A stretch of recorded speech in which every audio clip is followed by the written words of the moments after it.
I thought you were going to answer me. I mean... Me, your friend Scott.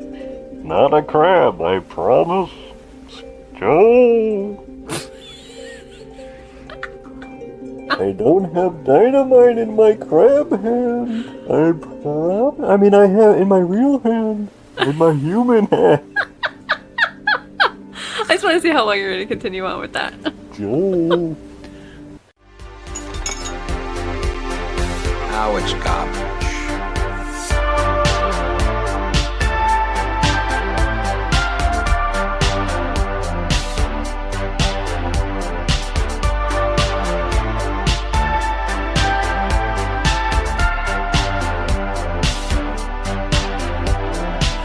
Just another movie night. Hello, everybody, and welcome to the show. We are Just Another Movie Night, and I'm Scott. And I'm Joe, Joe. as the crab person just said. I'm not a crab person, I promise. As the actual crab said in his disembodied voice. Joe.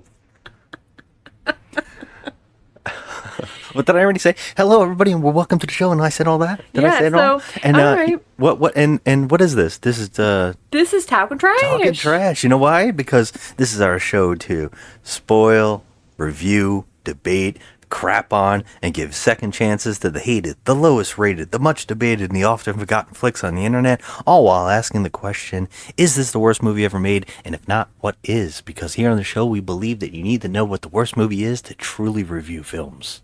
Right? Right. Right. And what are we doing today, love? So for 5 weeks, we're going to explore five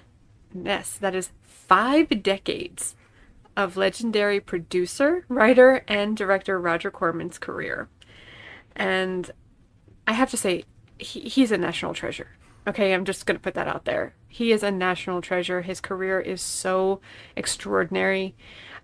He has started off the careers of so many people, such as Jonathan Demme, Joe Dante, Francis Ford Coppola, Ron Howard, Martin Scorsese.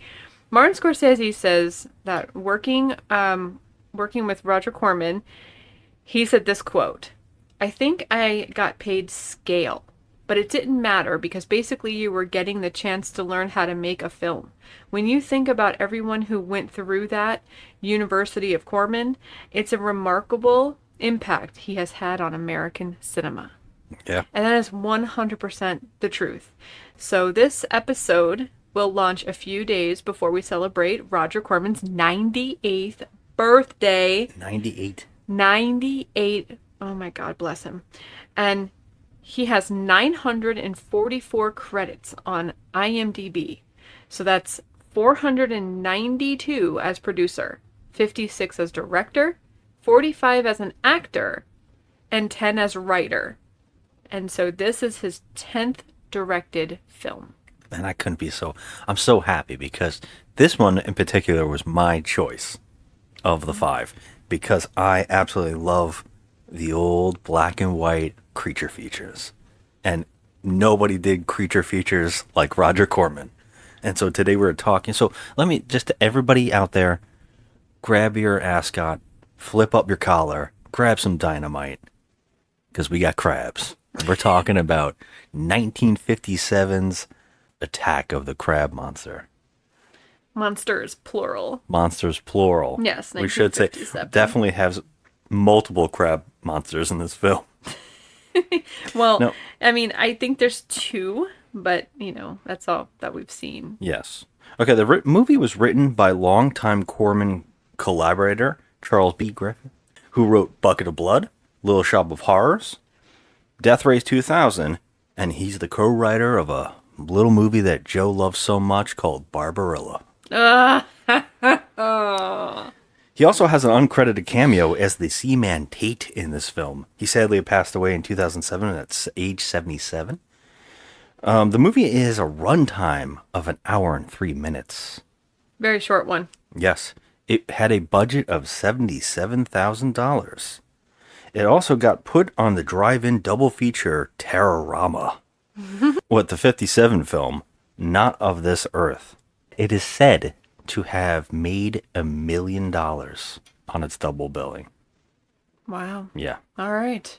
The actors are the most notable, anyways, are Ed Nelson from Bucket of Blood, who played Art LaCroix as Lieutenant Quinlay. Mel Wells from Little Shop of Horrors, who played Mr. Mushnick, as what was his name, Jules Devereaux in this movie, and Russell Johnson from Kill Squad. Oh, and a little thing called Gilligan's Island as the professor. When you were in your teens, didn't you ever go to a drive-in movie? Once. But the curvature of the screen and the fidelity of the sound made it impossible to enjoy the picture. Let me start again. Yeah, he plays Hank Chapman. Nice. Yeah, this is all coming after. Now, I love to talk about this. One of my favorite things about horror in particular. But this is what I love about horror movies is talking about each decade in horror. You can tell what was the terror. Now, I don't, a lot of people don't realize how every decade of horror is about something that the public was fearing. So in the 50s, we were dealing with the fallout of using the bomb. And in 1945, we dropped 2 bombs in August of 1945. We dropped 2 bombs, and after that, movies were affected by heavily about the fears of what that atomic age would be. So it was all atomic horror, and mostly what came from it was giant creature features or mutations, because that was the big talking thing. The big fear is, what will this lead to? What will change? What will radiation cause? So every film, it was like giant bugs, giant monsters. And this movie is no different, because this is a giant crab film. Which is wild to say, but yeah, that's an amazing thing. I love it. I love when you can see every decade and what changed or what's in the public conscious. Like, we have what the 60s dealt with, like that whole hippie thing, or coming back from war horror and people, drugs and stuff like that. The 70s were like serial killers, right? Mm-hmm. And so forth. The 80s had like epidemics, like people like suffering from certain diseases and unknown disease and stuff like that, but really into the conscious. And then 90s horror kind of died out a little bit, got back into slashers, the roots, but more also homegrown horror. And then 2000s we're dealing with psychology, like all psychological scares. I love that. I absolutely love watching each decade grow in its thing. I think we're in a time now, which is my favorite kind of horror, that psychological stuff. I love that. But there is something to just love about 1950s sci-fi horror. Oh, I love it. I that love black whole and white atomic films. age. Yeah. Yeah, I love the ginormous monsters, Yes. the kaiju. The creature double feature drive-in specials. Mm-hmm. Just something quaint about them. So much cheese and so much like makes your brain want to melt, but it makes you also go into like a fade back and just enjoy yourself, and how corny and how ridiculous it is. Yeah. Well, Yeah. since you mentioned the drive-in, I'd like to just say how excited and lucky we were to actually be able to see Roger Corman in person. He was at the Joe Bob's Jamboree, the last drive-in, Joe Bob's Jamboree in October last year, 2023. And Joe Bob had him on and presented him with a Lifetime Achievement hubby. And I thought that was so sweet. And they showed Bucket of Blood on the big screen for all of us. And Joe Bob was like talking to Roger, and he's sharp as a tack. Yep. I mean, sharp as a tack. He was 97. And he's just... he's Always smiling. always smiling, laughing. Happy just to be there. And it was such a wonderful thing that we got to do. And I credit Joe Bob and Darcy for doing that, because they love Roger just as much as pretty much all of us. And I just thought that was a wonderful experience. Yeah, absolutely. Well, let's talk a little about this movie. All right, we're here to Yeah. talk about a crazy movie. Now, first off, I just got to say that with the Roger Corman thing, we really had to struggle looking for movies we had never seen. I mean, he has a very, very vast IMDb resume. Yeah. I mean, like we said, 900 credits or something like Yeah. that. And, we had to go through and find a movie from each decade. And it was so funny because I think when you were talking about how you wanted to do this in particular, like, oh, I really want to just do a Roger Corman month and just explore all of his movies. And I said, how cool would it be to do a decade Yeah. each time? And you were like, well, I'm not finding any from the 50s. And I was like, no, no, no, no. That's impossible. I'm going to go dive into Because the that. list, I think, was just so freaking long. And I was like, okay, at some point, my finger just got tired of scrolling.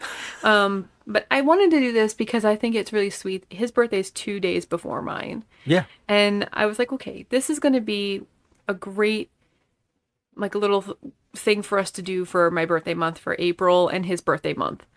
So that's why Yeah. we picked these movies. But I mean, just me excited to go look for a 50s movie. And I'm like, oh, I know I'm going to find him because that's when he was on his roll. And again, I chose a movie that actually was one of his most successful.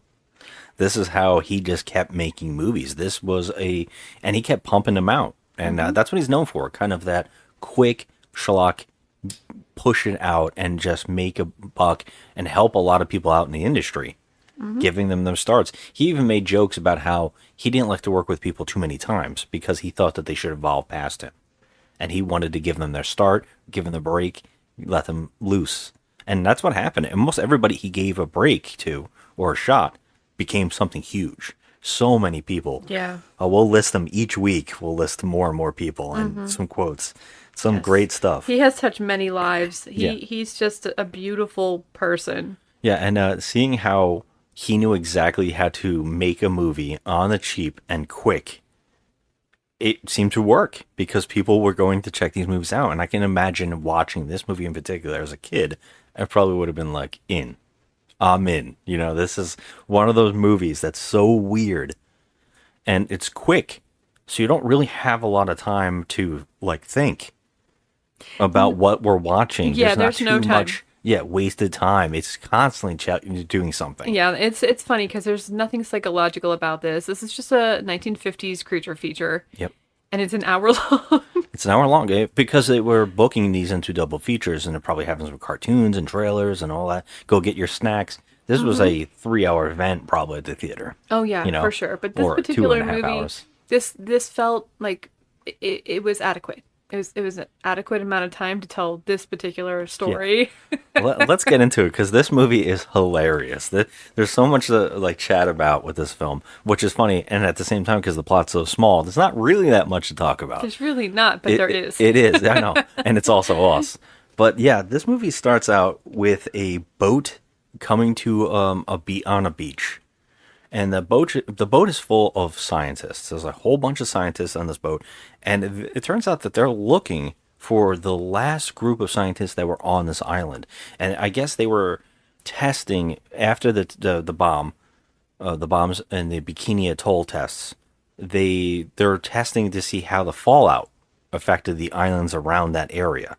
So that's when these scientists came to this island in particular, but they all went missing. So this new group, of course, it's just like the holy hand grenade. Once one guy goes in there and goes touch it, the next 5 guys got to come in and touch and all die until they figure out maybe we should stop coming here.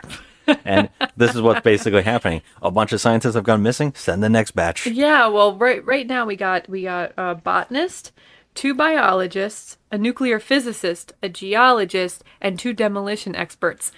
I was going to motion to you. Why do we need demolition experts? Who were the demolition experts? Okay, the 2 sailors? The 2 sailors, yes. Yeah, well, they brought some people because I'm guessing on a research thing like this, they're going to want to get into the soil or caves and test to see because they're trying to test every little outlet of the island, I would guess. Well, I love this because one of our lead guys is basically just an engineer. Hey, Hank, you're a scientist. How come they need a demo team like us in the sunk of dirt? I'm no scientist. I'm a technician and a handyman. What does he do? He's a geologist. No. The guy who played the professor on Gilligan's Island, which is Oh, he was the botanist. No, he was not a scientist at all. He's actually the one that tells the other 2 sailors who look like Shipwreck from G.I. Joe. Russell Johnson is the actor. his name is Hank in this movie, Hank Chapman. He says straight up to the two sailors, I'm not a scientist. Because they're saying to him, well, why are you scientists here? And he's like, I'm not a scientist. Hey, Hank, you're a scientist. How come they need a demo team like us in the sunk of dirt? I'm no scientist. Then what was he doing there? I'm he was just looking for the other team. No, he's like the engineer or something. He's like, I'm just I'm a technician and a handyman. a guy who's helping out. Like, I'm just like like an engineer, or I don't know if he was like boats or whatever. I didn't really know what his gig was, but he's like the one to tell the other guys, like, hey man, it's their show. I'm just here to hang out. And he's the one that tells, oh, that's an engine. And by the way, the funniest part about that is he tells the two sailors, like, each one of the persons, like all the other scientists, what they do. And he's like, I don't know anything about this science mumbo jumbo. And then he goes, well, that person's here for geology, and this person's here for this. And I love that he says, there's two biologists. There's two biologists, one nuclear physicist. No, but he goes, there's two biologists, and he goes, one is looking into the animalism of the island, and the other one, she's testing seafood. Dr. Vigon's group is here to study fallout effects at their worst. Dr. James Carson is a geologist. He'll try to learn what's happening to the soil. The botanist, Jules Devereaux, will examine all the plant life for radiation poisoning. Martha Hunter and Dale Brewer are biologists. He works on land animalism while she takes care of the seafood. Dr. Carl Vigon is a nuclear physicist. He'll collect their findings and relate them to the present theories on the effects of too much radiation. Oh my god. Okay, so I looked at you and I was like, wait, what? Seafood. You mean marine life? Sea life or marine life? Like, that was a weird piece of dialogue. She's jumping into the seafood. Like, I thought they meant that she was there to cook the seafood. Yeah, that's what we thought. We had to rewind it 3 times because we're like, oh, let me get this straight. The woman's here to cook? Oh, but no, she was a freaking biologist. She's a biologist. It's really, really funny. But they all come to the beach, and this opening scene is so bizarre because they all get there and they're like, now, we got to point out some of these characters because one of the characters has an accent. He's German. Clearly fake accent, yeah. I would believe. Dale, take Martha back to the house. The rest of us will look for Dr. Carson. A German accent on this guy. Mm-hmm. And there's another guy who just wears sunglasses everywhere. And he's another physicist of some sort, or some kind of scientist. Some kind of scientist. Right? And they are like, what's going on here? Where is everybody? There's nobody found anything. No. And then he goes, no sample, no DNA, no samples, no fingernails. I was like, who the fuck is looking for fingernails in the house? What's impressive about them arriving on this island is the fact that the one guy clearly says that because of the bomb, the ocean and sea life is irradiated, and the sea like crashed into the island in a tsunami and irradiated the island.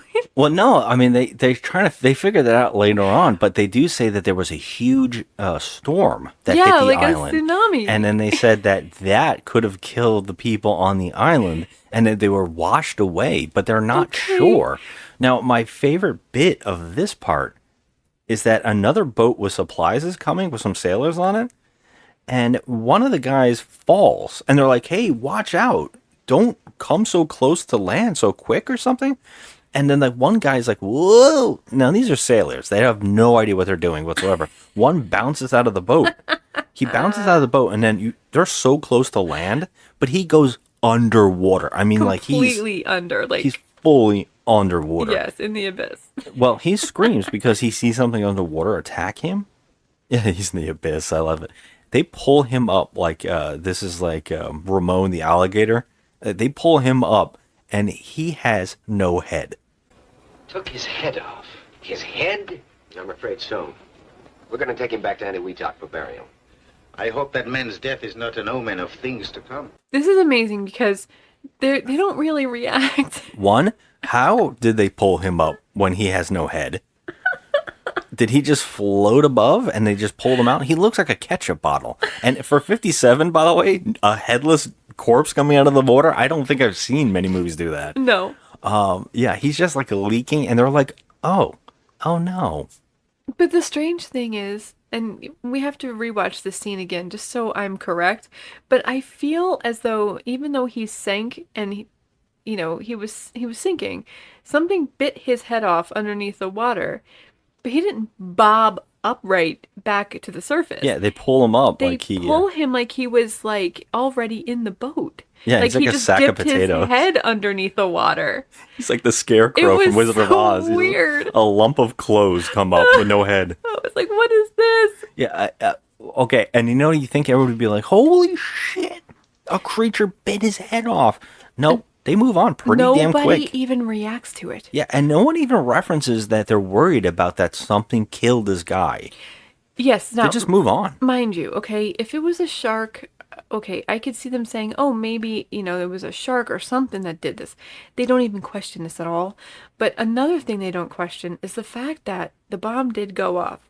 And they make mention that this island is irradiated and everything around it is irradiated. But they Maybe. show up with no fucking hazmat suits or anything.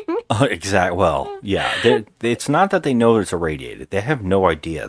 They're wondering about the fallout and how it affected. They don't Right. know if there is fallout hitting the island. They're there to test it, and that's why they have someone in each study.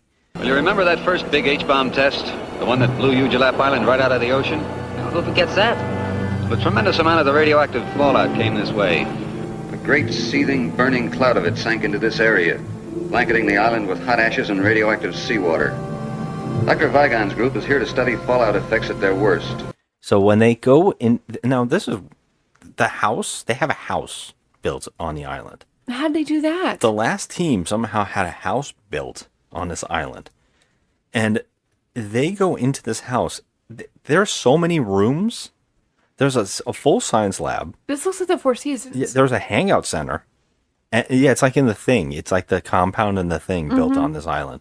And the woman, the seafood expert, she has a full bedroom to Like herself. she has like a penthouse suite. Yeah, she does. Complete with pretty lamps and decorations and everything on this island that's supposed to have made, I don't know, several scientists disappear.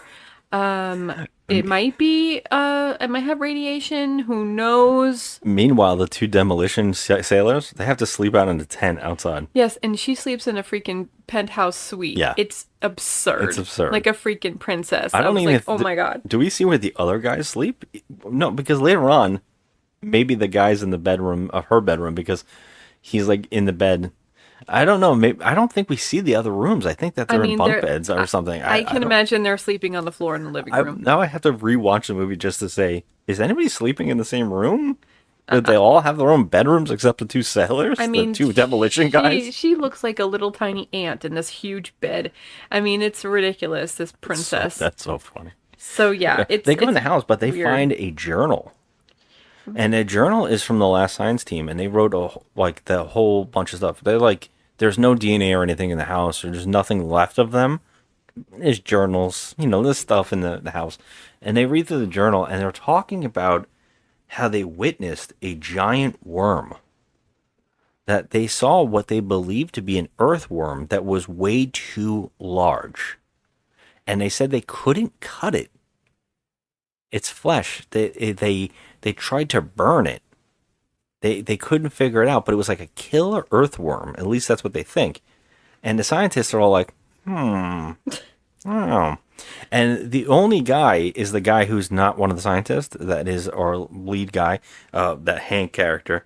Hank is like, why? Wait a minute now. There's a giant worm, and they all like laugh. And he's like, what the? And they're like, we're not laughing at you, but we're laughing because in his journal he said it was a creature. They didn't specifically say a worm. March 11th. Today, Dr. Vendia's culture failed to produce any sign of bacteria, though left for 5 days in the open. Friday, March 12th. This afternoon, Professor Carter found a large piece of flesh having the same composition as that of the common earthworm, but measured 24 inches by 8. With this section as a measure, the worm-like creature would be more than 5 feet in length. Most intriguing is the tissue's consistency. It proved impossible to cut, knives passing through the flesh, leaving no mark. Fire was applied to the tissue, and the calorie result? The journal ends there. He used the reference that it seemed to be an earthworm multiple times. It's not like it crawled out of the sea.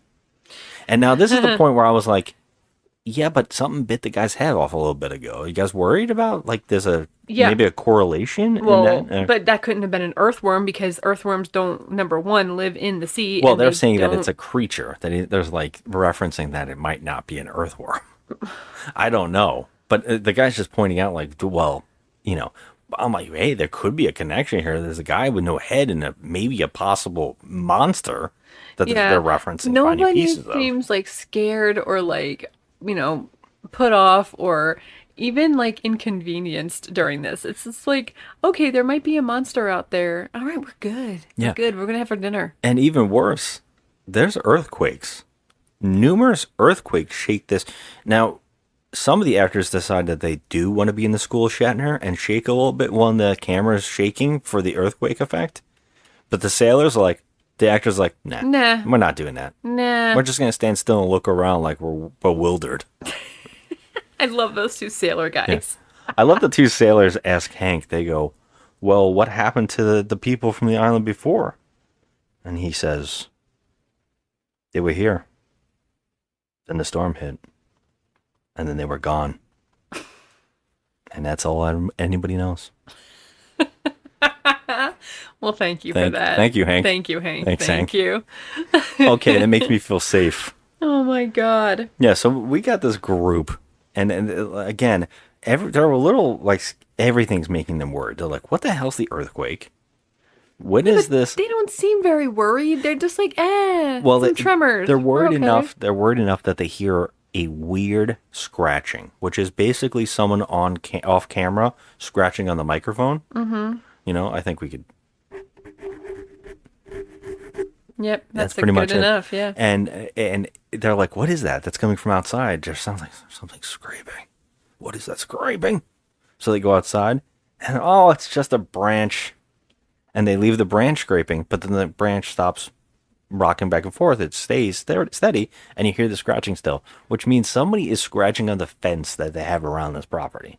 Yeah, and even one guy says, it sounds like two little kids with a stick going over the fence as they're walking by with the stick. Yeah, that's later on. One of the sailors says that, yeah. I was like, okay, well, here's the thing. Just poke your head out and see. Well, they're just like, they're like scared enough to think that might be something, but then they're like, it's our imaginations playing with us. Yeah, let's go have some coffee and go to bed. And even crazier, something that never gets truly explained, is that they have a sea landing plane that the boats were coming from. Well, the sea landing plane is going to take off, go back to its base, and then it's supposed to like come back in I think a week or so. Well, they all go to see them take off and leave, but as the plane is taking off, it just blows up. It completely disintegrates in the air, just explodes. Yep. This is okay. So now we got earthquake, mysterious thing biting Yaz heads off, a whole missing scientist crew, possible radiation. Possible radiation. They're not worried about that shit at all. None of these things really seem to bother them. Every time something happens, they just go, yeah, well, sooner or later, they'll go back to the base. They won't return to the base, and they'll get worried, and they'll come out. And then the German guy's like, no. What's going to happen is they're going to think that they didn't want to leave during the storm. So they're not going to send anybody. Mm-hmm. So we're kind of screwed for a while. No one's coming for them. Yeah. And they're noticing that there's no life form, like no life on the island. No, the only thing that they see, they don't see any seagulls. They only see some crabs come out of the ocean. Land crabs are coming around the beach, which I didn't see this, but people were pointing out online that there is a rope on the sea crab, the land crab, tugging it. Oh wow! I didn't notice it. Yeah, I didn't notice. I didn't notice a couple of the screw-ups people were pointing out. Usually, I really see these things. Yeah, usually with these old creature features, I am looking for like the puppeteer hands or something to appear. But in this movie, I just wasn't looking for that. I was just enjoying the situation. Yeah, we're kind of just laughing and giggling during this movie. But yeah, there's land crabs. Now, all of these things that we pointed out, naturally, the two biologists are just going to go for a nice swim. They're going to go scuba diving. Well, someone got their freaking Freaking head bit off. Yeah. Let me just dip my toe in there and and there's see what no happens. no creatures except for land crabs. They go into the water, of course. All the fish are there. Well, the little freaking crabs are not the ones that bit that guy's head off. So what is doing this? And It was in the water too. So yeah. it's like, So you're not like at least remotely scared or even just a little hesitant. No, the one lady, her name is Marty. She's like, "Wee, let's just go." So they put their scuba gear on. They're just like, but it's so excessive, the scene. Like, I know they're using an aquarium. I Yes. know they were, but there was like hundreds and hundreds of sharks and stingray and manta ray and all sorts of things. no under shark in there. No, It looked like it. just normal fish. You know and those? some What are those manta sharks rays. that, or is it a shark that stays on the bottom of the ocean Oh yeah. floor? Okay. Yeah. Yeah, I saw it. I learned about these things. Was it a sand shark? I've Not a been, sand shark. I've been to SeaWorld. I know about those sharks. Yeah. They stay on the ocean floor and they just eat like whatever crap. I don't know if that's a shark. Is that a shark? I think it is. Well, I saw one. I know. I recognized it. Well, so we're you can tell not it was privy to seafood in our Hey, class. hey. And I don't remember the class I took on seafood. I can destroy some crab legs. Okay. I mean, destroy. Yeah, multiple jokes during this movie that we made about this. Hand me a Las Vegas buffet of crab legs. Yeah, they're gonna be sorry. Okay. Well, wacky hijinks happen under the water in this aquarium that they're filming in. And, they don't see the creature, but the creature's lurking. It's coming for them. Mm-hmm. But they get out. Everything's fine. But she's weirded out because she's like, I put a marker rock on the floor, but then the marker was gone. Like, and he's like, I thought I did see a giant dark thing near you, but I figured it was nothing. Yeah, but where the hell is it? It disappeared. I saw a giant dark creature behind you, but I just thought, yeah. And someone's head was bitten off, and there might be a giant earthworm, that's a killer earthworm. Let's just go for a swim. We're fine. They get out, and they're just like, there's no life forms. There's nothing. It's so on weird. this beach, except these land crabs. Yeah, there's like nothing. There's no birds. There's like no sounds of animals at all in this forest or jungle or whatever on this island. There's just no animals. So that's why I was saying to you this whole time, I'm like, yeah, they died from radiation poisoning. They're gonna freaking die from radiation poisoning too. I mean, it's not a thing. I don't think They don't even they mention- understood in 57 that even close or remotely understand how radiation worked. I mean, they should at that. No, I that don't. stage. I think A it took little a bit. long time for people to fully understand, especially in film when they were rushing out these products. They weren't thinking about that. They were thinking more about mutation, possible mutation. But of how do you DNA. think that happens? Toxic sludge, Again, we know that in the radiation. long form. We understand that in the long. They don't understand the human. I mean, there's nothing. They don't even reference that. They just think that they're basically there to test radiation mutation on the island in all forms. Okay. That's it. They're not even worried about human stuff at all. I'll give it to 1957. They get a pass. And at least that's what this movie seems like. And again, we're talking, the science in this movie is just complete ridiculous garbage. It is just hilarious. There's science in this movie. Yeah, I know. The people, you can see why they sent them to this island, because these must be the worst in their field. Oh my god. I mean, the woman is a biologist in seafood. So, let's just talk now about the geologist, because he does something that is just mind-blowingly stupid. There's earthquakes, and they're realizing that during the earthquakes, parts of the mountains are going. They're just having avalanches. And they see basically one of these avalanches has made a tunnel or a whole system. Huge crater. Crater. And they're at the top of it. Now, first off, that's iffy. I don't know how far I want to get up on the top of a thing that's collapsing constantly. Right. He gets up there, the geologist, the German, I don't remember, I think he is the physicist. The nuclear physicist. Yeah, they get all up there, all the scientists, and the geologist is like, "We got to go down there," and he's like, the physicist goes, "No, that is going to collapse, and it is super dangerous. I even know that, and I'm not the geologist." The geologist doesn't give a shit about the possibility of an avalanche. He's afraid of cave-ins. I'm not. Keep this army out of sight. Jim, you don't know what's down there. What could be other than earth, water, and a few land crabs? No.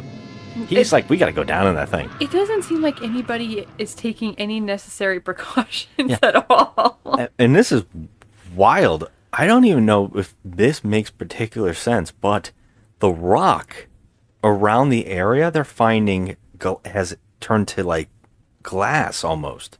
I don't think it's glass. I'm not going to talk out of turn because I don't even understand half the shit that's going on in this plot. But they're seeing it that it is like becoming, that it was so heated that it's like turning to glass.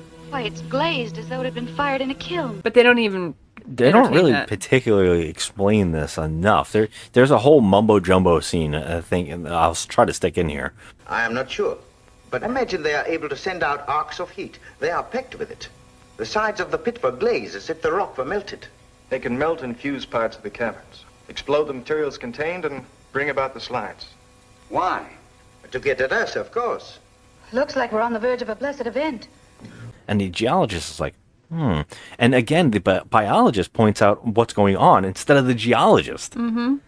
Yeah, all these people are just terrible in their fields. They're just all insane. Even the demolition guys are playing poker with dynamite. Oh my god, I thought that was so funny. They're in their little tent again, these two are sleeping in a tent. Yeah. Why? Why are they shoved outside to deal with the elements while this bitch is like in her fancy bed with her down comforter? Yeah. And there's giant storms happening. There's storms. It's so dangerous to be out there. It is. It's really weird. And during the but it's so nuts. It's so nuts. They're like all figuring out. They're trying to also get a signal on the CB radio, trying to get a signal across to wherever they can. They keep picking up, and I'm gonna have to say this, I believe, Pineapple Joe. Am I saying this correctly? Pineapple Joe. Pineapple Joe's radio station from Hawaii, I believe. Yes. They're picking up, basically that's all they're picking up. And they're like, oh, that's the closest thing, but we can't find anybody to talk to. We can't get a signal out of here. What happens during the night, one night, is that the woman is sleeping, the seafood expert, is sleeping in her bed, and she is woken up to a person calling her. And it's really disembodied voices going, Martha, Martha, come outside, Martha. And she's like, Mikhail? Mikhail, is that you? She knows the scientist that this voice is, this disembodied voice that's calling her, waking her up at night. Martha, awake. Martha Hunter, awake. Awake, Martha. It is McLean. Awake. McLean? Martha, come to me. Help me.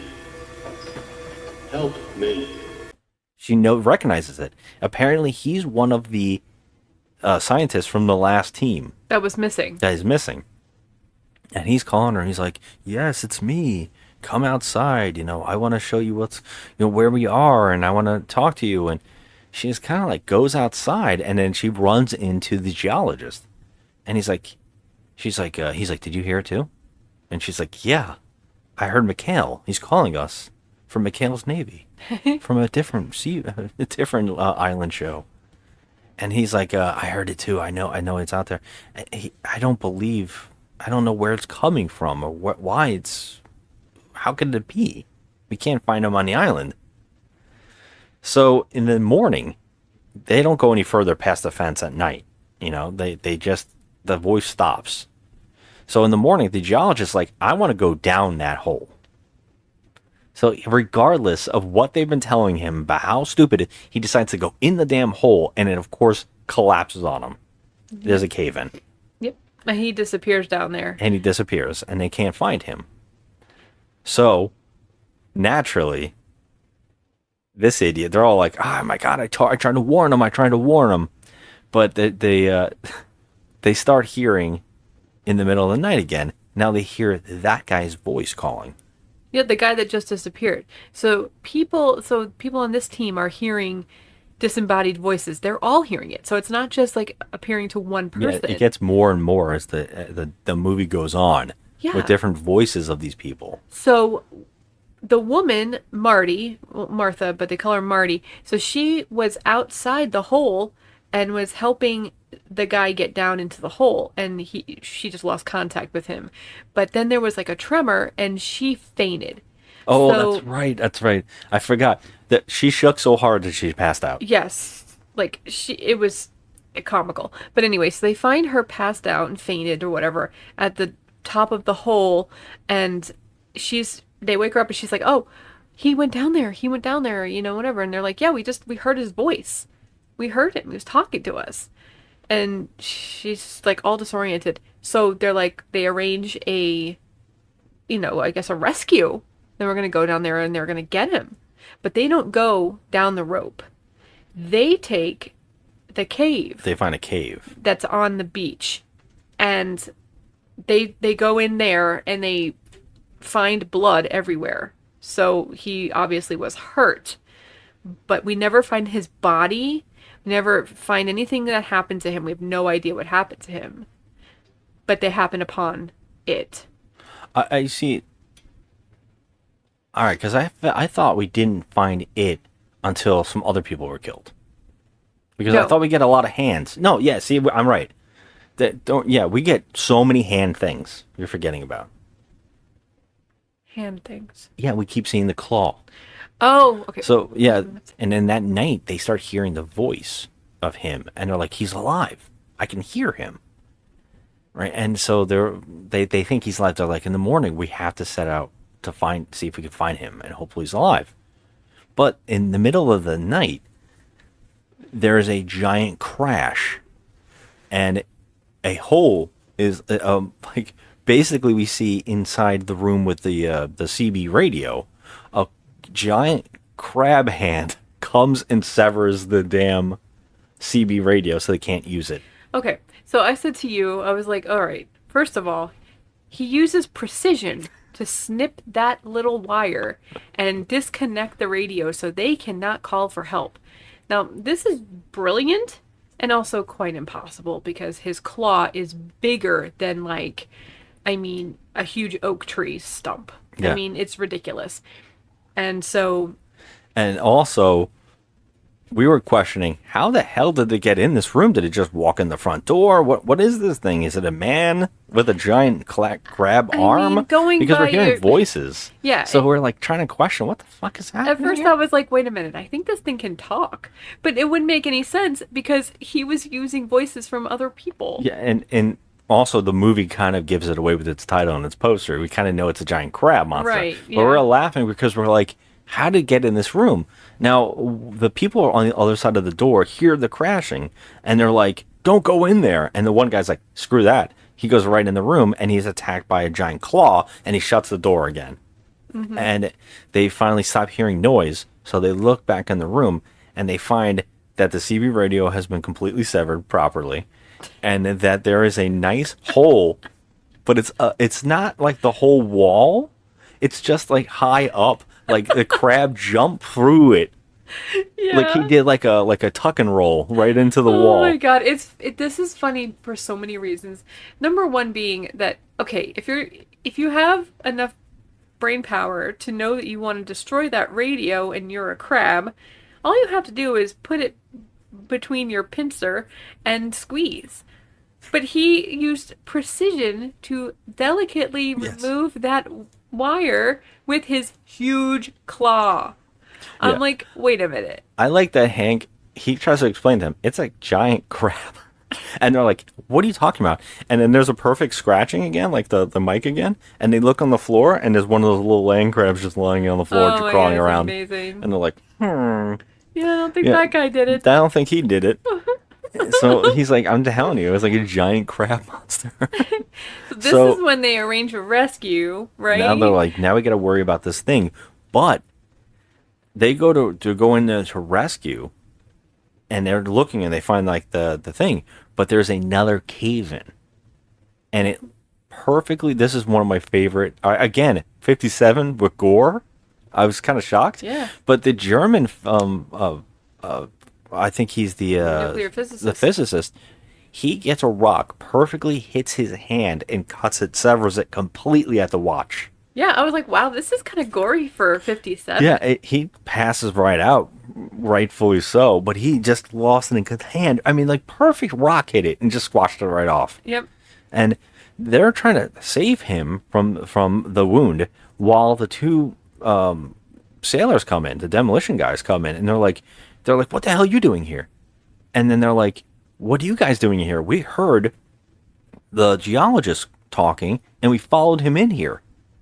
And they're like, that's why we're in here. We're looking for the geologist. We were across the island, and we heard the voice telling us to come in here. And they're like, well, help us get him out of here. So they're like, what is happening? Like, what kind of paranormal crap are we dealing with? Yeah, what is this crazy stuff? And how was there another cave in right when they were going in there? Like, it was a trap. And they're like, something was trying to lure us all in here and kill us with a cave in. But it wasn't successful. So they're all, like, paranoid. But again, they tell the two sailors to go in their tent and just fuck off. Like, they don't care about them at all. And the sailors, I would be in that hut with them. I mean, like, no doubt, after all this crazy stuff is happening. I don't understand why they have to sleep out there in the first place. Yeah. And by the way, they really missed the opportunity to have this be the guy from Ed Wood as the cops. Oh, like the sailors. God. They would have brought so much humor to it that they needed a lot of humor That from would have these two been guys. so good for Bride of the Monster, right? Yeah, well, the guy, he's in like the trilogy. He's Yeah. in 3 movies as the same character. He's the one that says, "Ooh, these spooky ghosts." He would have been so great in this. But the two demolition guys are out in their tent and they're playing their little game with their TNT when they get attacked by the crab monster, but we only see the hand slice at them and they just scream. All right. So now here's what we know: the crab has killed the 2 sailors, right? And has now kidnapped their TNT, their dynamite. Yes. If I guess I should repeat that. The crab monster now has capabilities of dynamite and TNT. Yes, but now have we established what is going on as far as the disembodied voices? No. So we still don't know, because in the middle of the night again, the 2 voices of the 2 demolition guys call to the German physicist in the middle of the night, who has a severed hand, by the way. He wakes up to hearing their voices calling him. "We found the guy. Come out here. We need your help." And then he gets up and he follows the voices outside, and he is also taken by the crab monster. Yep. So now we're down to 2 biologists, Hank, right? And also the other, there's another guy. I don't know what his job was. Marty is left, so she's... Yeah, the 2 biologists, I said. Yeah. And then Hank, and then there's another guy who wears sunglasses constantly. Oh, yeah. Yeah, I don't know what his job is. I don't know either. He might have been I don't know what the German and him, what the difference between these 2 characters were. But he's always wearing sunglasses at all times. He also has a necktie. They're on a tropical location, and he has a tie tucked into his shirt. In the middle, and they're all like, what the hell? And they get the radio working again, and we get more Pineapple Joe, which is good. And they're coming up with ideas, but they go in, they're like, we have to go in this cave. Right? So they're like, whatever it is coming from that cave, we have to go figure it out. So the 4 of them go into the cave, and they find your creature, which is a giant crab monster, this is hilarious. Now, first off, I mean, it is enormous. And they wrongfully put eyes on the shell. Okay, so it has like almost human eyes, like, It and has he human actually eyes. has like Jabba the Hutt eyes. He does, and it looks like that. It looks like bags closing. Yes, and you could tell. I mean, it's a paper mache piece of crap, but you know what? They tried. Yeah, no, they tried. I mean, for 1957, they tried. I actually like this thing. I love it. I love this thing. It's huge. It's clearly on a thing with wheels, and it's being rolled. But man, does it make me laugh. And it's just so great. much fun. And I couldn't believe it was eyes for the first time I saw it. I was like, that can't be eyes. And then I saw they try to fight it. First off, I don't know. I think this is where they tell us. It talks to them. It's using telepathy. Yes, but it's using telepathy because we learned that when it ate the people that it killed, it ate their brains and absorbed their memories, and now has the ability to channel their voices through by his mind. Yeah, the crabs. There's two of them. The crabs have this the ability of absorption through eating of the intelligence. That is, and then they also can use telepathy because of this. I don't understand. Nor do I. Apparently, we have one of those biological freaks resulting from an overdose of radiation poisoning. The way to explain it is, look, electricity. The free electron in the copper atom breaks off to circle the next atom, taking the charge along the wire. Do you follow me, Hank? I think so. The free electrons jump from atom to atom along the copper at the speed of light. Yes, atom to atom. Well, something like that has happened to our crab. But instead of free electrons, the crab has free atoms, all disconnected. It's like a mass of liquid with a permanent shape. Any matter, therefore, that the crab eats will be assimilated in its body of solid energy, becoming part of the crab. Like the bodies of the dead men? Yes. And their brain tissue, which after all is nothing more than a storage house for electrical impulses. That means that the crab can eat his victim's brain, absorbing his mind intact and working. It's as good a theory as any other to explain what's happened. No idea. Because of the nuclear fallout. I told you. Well, yeah, but still, like gaining superpowers. Well, the crabs are giant. They're becoming gigantic, and also gaining intelligence and superpowers. Yeah, they can channel the brain power of dead people that they ate. No. And once consuming them, they can project their thoughts in voice, like actual voices of the dead people. Yeah. That's pretty awesome. Well, yes. I mean, that's amazing. That's, was it Siler from Heroes? Yeah. That the crab tries to attack them, of course, but they chuck a couple grenades at it, and one of the grenades hits was it stalagmites or stalactites that are on the ceiling? I can never remember. I think it's stalactites. Anyways, they blow up and they crush down on the crab, and he's knocked down, and his little eyes are closed. And they're able to go up to it. They're like, we killed it.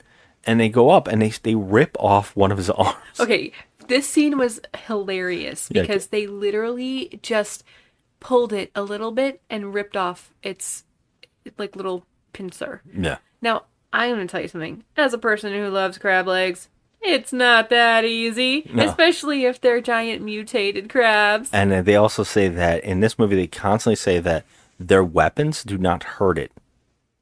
No, because they have a shell. The guns they're shooting at, it doesn't work. The bombs they're throwing at, it isn't working. But he's able to rip it off with his own human strength. Yep. Yeah, okay. Sure. We got you. And like breaking off like a piece of banana bread. Yeah. Burp. Oh, banana bread sounds good. Just So while they're ripping this off, another crab comes, and they're like, "Holy crap! There's another one!" They're able to make a cave in the cave to shut them in and separate the two of them. Mm-hmm. But this only pisses them off. Now they go back to the science lab, their little place with the Pineapple Joe playing, and they come up with all these wacky, out of nowhere scientific mumbo jumbo to explain everything in the movie. Would you like to explain it in scientific mumbo jumbo speak? Can I? Yeah. No effing way can I. But I do love that they have Polaroids of the crabs now. They do, and who was taking those? No one knows. No one had a camera. No idea whatsoever. It was a very beautiful photo. They have perfect photos. It basically is the photos that Roger Corman was probably handed as they were like, here's our little test of our paper mache. Yeah, this was going to look like. Yeah, this is what it looks like. And he used it in the film because that is definitely something Corman would do. Yeah, but there's nobody that had a camera in that scene when they first ran into it. It was like a perfect shot of it, too. They're looking and wow, look at it, and they're coming to all these things. And one of the things they come up with, they're like, and that's how they figure out, it takes their voices from absorption. And now this really makes no sense. the crab can still talk to him from outside, and he's pissed. He's like, "You took my arm." Yeah. You know, I must. And they're like, "Oh no." What happens actually is they look at the Polaroid and go, "He's still alive." And I'm like, how? You just caused the cave and you didn't even see him get up. The other one came after you. They had already taken his arm, so how would he have an arm in the Polaroid? Yeah, well, I know. And they're like, that's the one we thought we killed. We didn't kill it. And they're like, oh, and this other one's pregnant. And then they go, there's going to be I don't want a lot of those little guys running on the island. The pitter-patter of little feet. Well, one of them says that normal weapons can hurt them, but they're talking about, well, I wonder if electricity could hurt it. All of this shit is coming out of nowhere, and it's very confusing. But Hank, the guy who's not a scientist, goes, hey, guys, I have an idea. And he puts on some gloves, and he puts the crab leg down on the table, and he electrocutes it, and it makes the crab leg disappear. Yeah, so, like, it didn't kind of turn into dust or anything. It just literally... There is a burn mark or something like of dust. It was like a burn mark, but it wasn't like... I mean, come on. And also, why would you do that? That was an acceptable dinner. Yeah. One of the... Dummies. I don't know if they should eat the radiated meat of a creature who They're on the radiated island. I mean, I guess they're already breathing the air and stuff. I mean, what else? It's so weird, but the crab does, like, talk to them through the house going, you know what, I'm going to get you. And now, this is really crazy. The crabs start detonating the TNT they got all over the island and collapsing the mountain. So every day they come outside, they go, oh, there used to be a mountain right there, and now it's gone. And they're like, sooner or later, they're going to detonate all of the island. We're going to have nowhere to run. But the funny thing about this is that these scientists are saying these things and they really don't even understand what they're saying.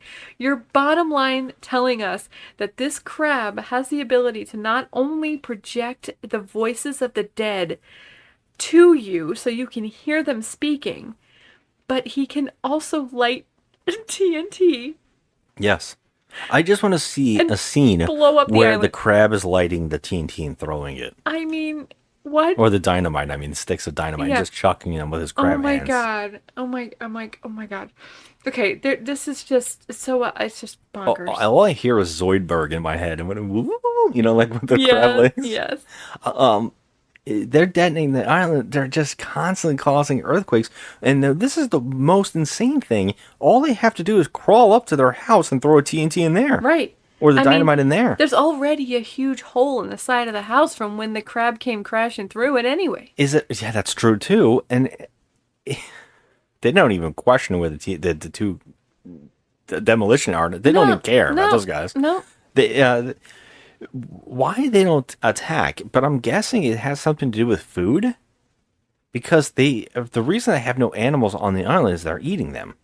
Mm-hmm. So I guess they're trying to say that their food source is this, and they're going to have the baby. So maybe that's what they want them for. I don't really know, but well, at this point, there's only that's 3 of them left. So yeah, I think there's 4 at this point, and they come up with an idea. The one scientist with the sunglasses comes up with an idea to make electrified landmines, and he's like, I'm going to put them out here. We're going to lure them in. They're going to walk on it, and it's going to electrocute them. They're going to evaporate. Which is pretty smart because he's the only one that's actually had a very viable plan. Yeah. When Hank is not even the scientist, and he's like, what if we electrocuted them? They're trying to shoot them with guns. That's how dumb these other people are. I'm like, you guys are freaking scientists and nuclear physicists and stuff like that, and you're trying to shoot a crab with a hard shell on it. They keep doing it too. I have no words for this. They keep trying. This guy is the only one that comes up with an idea that is actually smart. So they set up a test run of these 2, they look like satellite dishes with a plate on the ground so that the crab can step on it. Yeah, he's got enough legs. One of the legs got to hit this thing. One of the legs. So they set it up in the cave. And... They actually set it up in another place, too. They set up multiple locations, but everything goes awry because the crab comes on the island and he's like, you took one of my hands, and I'm really angry, and I'm going to take one of your legs and see how you like it. Yeah. Oh, see, you took one of my claws, but that grows back. Yeah. Your leg won't grow back. Yeah, your leg won't grow back. Your legs won't grow back, yeah. Yeah. Ooh, burn. Right? So they try to get this whole plan to get into the cave with the landmine thing with the electricity, but for some dumb reason, everybody scatters, and the one scientist, the one that created these, goes in there, and he's an idiot. He accidentally steps on his own landmine, and it electrocutes him, allowing the crab to walk up and just feast on him. Yep. Yeah. Yeah. So they've done fucked up. I mean, he was the only one that had half a brain cell in his skull, and now They're the worst You of actually the worst. stepped on the freaking landmine plate and got yourself electrocuted by your own device. Yes. How dumb can you be? So now there's only 3 of them left, and I'm telling you, they roll up in the cave, the 3 of them. They find the guy's body there. He's getting completely destroyed by this crab. Yeah. So they run to where this big tower is. Yeah. And this is like they're falling back and they have nothing else to do. They have nothing else to do. So they remember that there was a toolbox there that had grenades in it at this big tower. And they run over there and they try to take the grenades. And of course, the one asshole's still trying to shoot this goddamn thing. Like, you have a handgun, dummy. Yeah. Like, what are you going to do with this? So one of the guys climbs on top of the tower because they realize that their firepower is just not working on this crap. It's mostly because Hank, we were laughing because there's a running joke that we thought that it's this biologist and Hank are basically trying to get the affection of the woman, the other biologist. That's Marty, like a running love triangle type thing. And we just assumed Hank and her are going to hook up. Yeah. And it seemed like Hank was always pulling her away from the other biologist who was her friend, and they seemed like they were lovers. Mm-hmm. But Hank, he's a boss. A couple times he actually pulls Martha away to go, he's okay, the other guy. Just leave him alone while he's fighting off the crab. But it turns out that at the end they get up to a ridge and Hank jumps down and the crab slashes at his leg and hurts his leg really bad. And the same thing with the other guy. The other guy's chucking grenades and it's actually seeming to hurt the crab because he keeps roaring. He's getting like a little discombobulated, but it's not really hurting him. He's just annoyed, I think. Yeah. So, but they keep doing it. So but Hank climbs up on that freaking tower and purposely severs drops it onto him. With him on it. So he sacrificed himself to destroy this crab. And he killed both. Because, the other one they killed the other one already, too. Yes, so both crabs are done. And he dies on top of the crab, and we just get to see Martha and the other scientist hold her head and they cradle, and they're basically like, I mean, it's very sexually cradling each other while they're watching their friend be electrocuted to death. Yeah. And the guy that you think is and I also got to point out, we didn't even say this, we didn't notice this, but the only guy not playing a scientist is the guy who's known to be the professor on Gilligan's Island. That's the guy, and he turns out to be the hero and dies. I kept saying, I feel bad for this poor bastard. He's even the one that came out with the electrocution.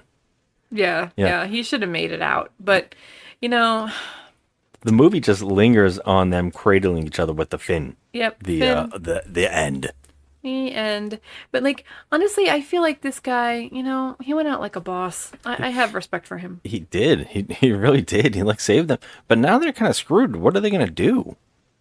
There's no way out. They have to wait for someone to show up. They're going to have to wait for someone to realize, maybe we should go check on them. Yeah, another bunch of scientists they're going to send out to die. They're like, these are a bunch of other idiots. Let's get rid of them. Yep, that's for sure. They're going to send another rescue team and the shit's going to happen over again. But you know what, though? The crabs are dead, so no, not really. The fact that, now I guess they're kind of insinuating that the crabs chucked dynamite at the flying plane.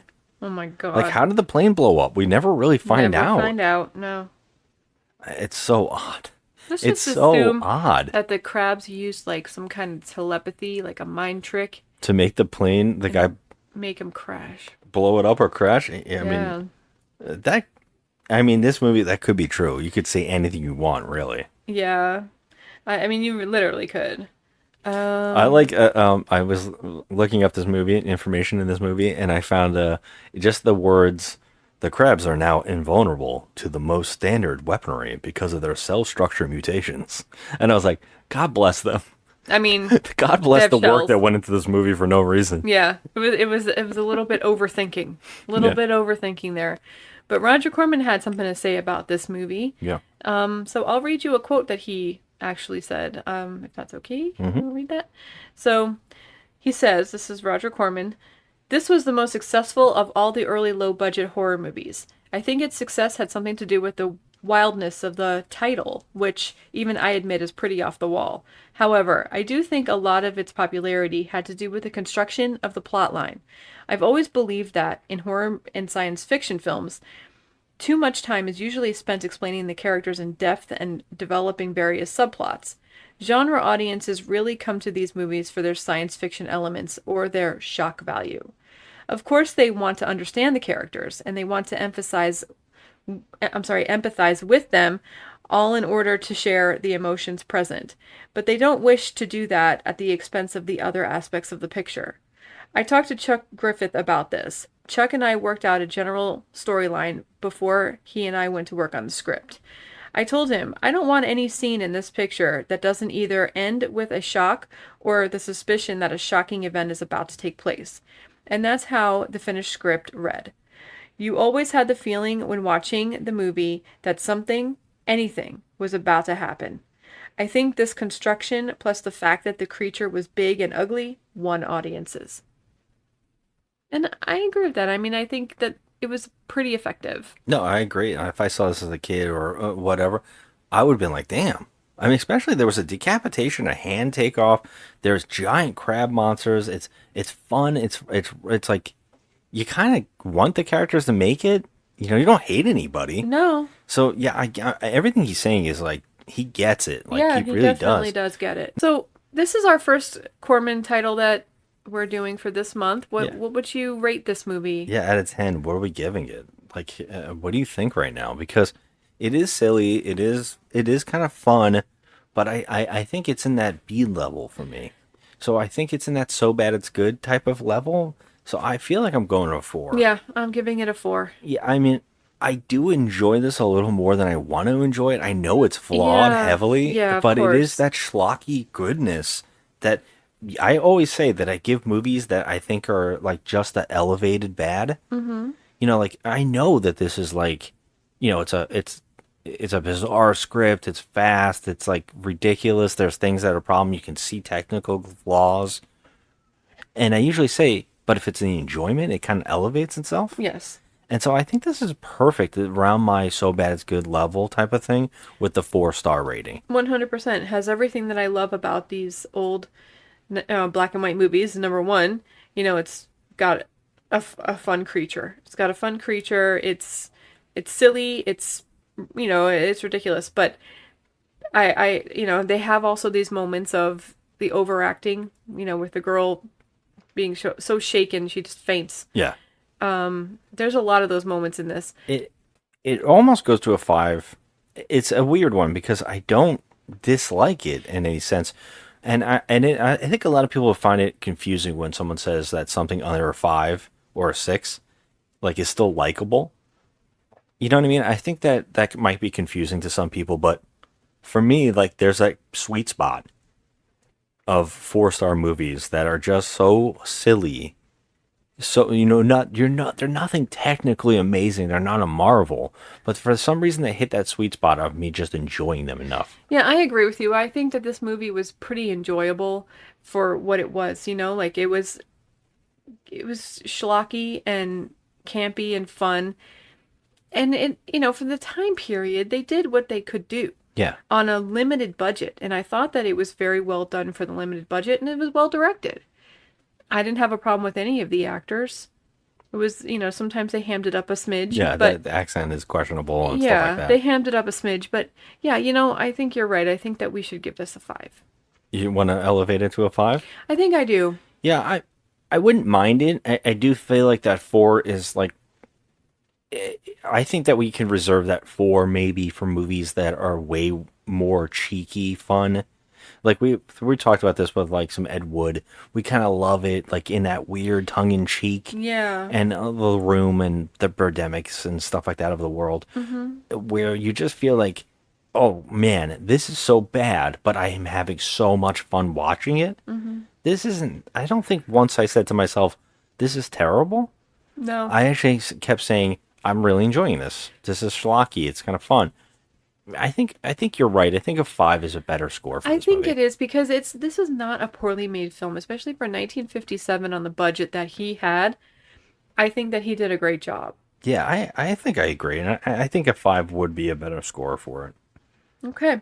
So we are, we've been putting movies on the list, and I don't think that this particularly should go on the list, but since we've been doing our, bad movies and putting them on the list in order, this is our number 30th film on this list, and I would say that we're kind of agree it's at the top because we enjoy it, we have a lot of fun watching it. So the question really is this better than Leprechaun 3? No, I should actually say, I should go up way farther than that. Is this movie better than Leprechaun 5 or worse than Leprechaun 5? Leprechaun 5 is In the hood. I love that one. Okay. This is under it? I'm going to say yeah. Yeah. So this is better than Madam Web. Yes. Okay. This is our number 20th film. Okay. I like it. And that brings us to our segment of Why We Can't Have Nice Things, where I show you two extremes of online reviews and how the internet destroys the movie rating system. So, because I couldn't find a 1, there are no This one-star blew my mind to reviews. find out. We could not find a 1 star. We found a 2. Yeah, we found a 2. So I'm willing to read the 2. I did find a 10. There are several 10s, but this is the 2. This is a bad movie, but I suspect that because the king of the 50s and 60s B-horror films, Roger Corman, was responsible for it, that it isn't more famous for being a bad movie. Again and again, despite lousy budgets, Corman was able to make some awfully entertaining horror picks. However, try as I might, I was bored by this one. Apparently, the Corman magic touch can only do so much with material this bad.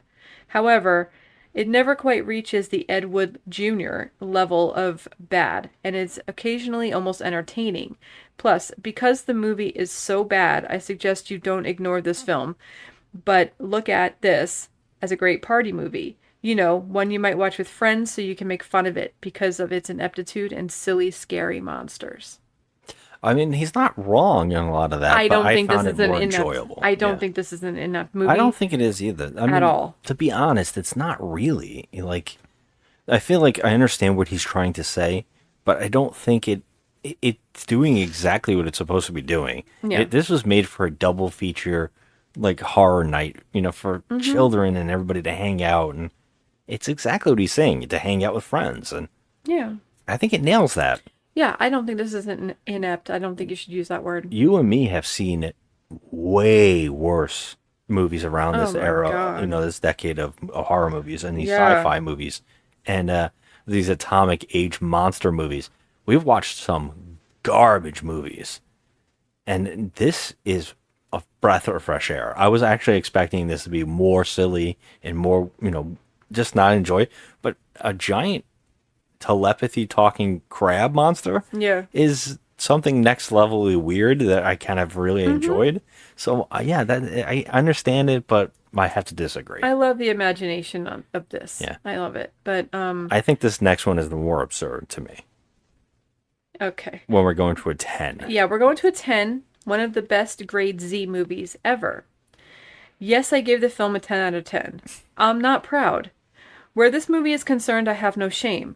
I love this movie from the moment I saw it on New York's Creature Features way back in the late 1960s as a 5-year-old. At 5, this movie scared the crap out of me. Now it's just cheaply done fun.